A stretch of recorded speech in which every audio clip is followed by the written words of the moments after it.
Hello everyone, Assalamu alaikum. Hope that all of you good by the grace of Allah.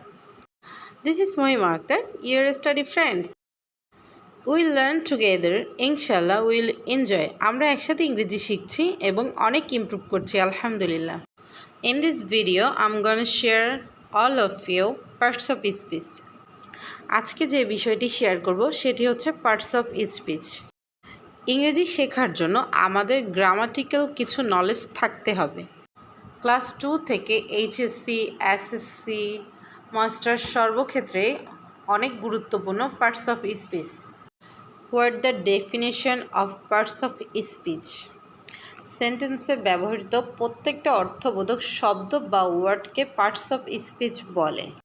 Parts of speech 8 প্রকার, যেমন noun, pronoun, adjective, verb, adverb, preposition, conjunction, interjection. What does mean by noun?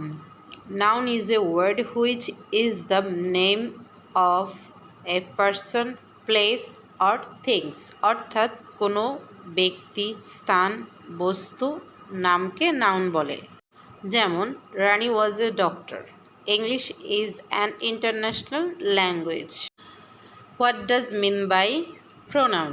A pronoun is a word used instead of a noun. অর্থাৎ নাউনের পরিবর্তে যে word ব্যবহৃত হয় তাকে pronoun বলে। যেমন Rani was a doctor, she is a good person. এখানে রানীর পরিবর্তে যে শি বসেছে সেটাই হচ্ছে pronoun. What does mean by adjective? An adjective is a word which adds something to the meanings of a noun or pronoun. অর্থাৎ noun ও প্রোনাউনের দোষ, গুণ, অবস্থা, সংখ্যা ইত্যাদি প্রকাশ করে তাকে অ্যাডজেক্টিভ বলে। যেমন Mim is very beautiful but lazy. Verb. A verb is a word use to express or action or a state. সহজ ভাষায় যে কোনো কাজকেই ভার্ব বলে। ভার্ব হলো সবচেয়ে গুরুত্বপূর্ণ। ভার্ব ছাড়া সেন্টেন্স গঠন করা যায় না। যেমন the girl was singing, he goes to school. What does mean by adverb? An adverb is a word which adds something to the meanings of verb and adjective or another adverb. সহজ ভাষায় বলতে কাজকে বিশেষায়িত করে তাকে adverb বলে। যেমন he is good person. What does mean by preposition? A preposition is a word placed before a noun or a pronoun to show its relation to some other words in the sentence. অর্থাৎ যে word noun বা প্রোনাউনের পূর্বে বসে সেন্টেন্সের সাথে সম্পর্ক স্থাপন করে তাকে প্রিপোজিশন বলে। যেমন on, in, to, after, beside, etc.